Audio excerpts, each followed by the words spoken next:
Okay, now we want to look at the set where V equals this. We've established that this is not a vector space because this condition won't always hold, right? Even when x1 squared plus x2 squared is, or y1 squared is 1 and so forth. Okay, so we're done with that one. Now up here, okay? What do we want to see first? If you add 2, you get 1, right? Mm-hmm.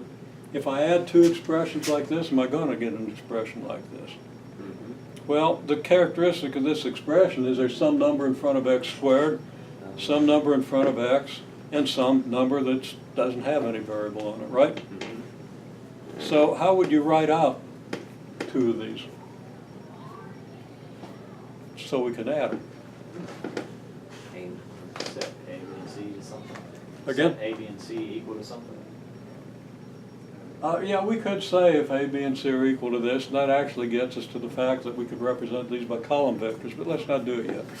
Okay? A1 x squared plus B1 x. So we use squared plus subscript. C1. Very good.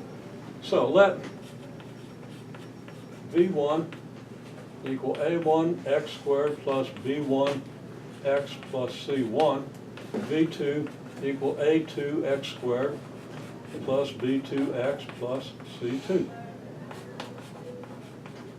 Then if we add 2 of them, well, that's V1 plus V2, right? And maybe we'll say, okay, let these be vectors. They got arrows over them, which makes them vectors, or you put them in boldface. Incidentally, on the test, if it's in boldface, it's a vector. And I think that's consistent with the way your book is written. Vectors, right? They don't put arrows over it, they boldface them.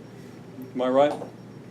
And I never noticed that it wasn't, and if it wasn't, I would have noticed. Okay? So I assume it was. Okay. Anyhow, this equals what? When you add these up, what are you going to get? A1 plus B1 x squared plus B. A1 plus A2 x squared. You That's did what I do. You That's what I meant. confused what it was you were combining, because it's really easy to do that, and I'll testify to it. Okay? It's this, right? Okay, well, that's of the form, right? Okay?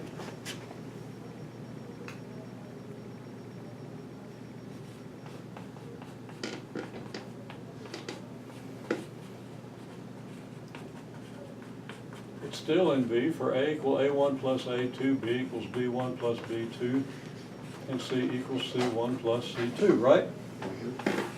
So if we let A, B, and C be this, those are the real numbers that make this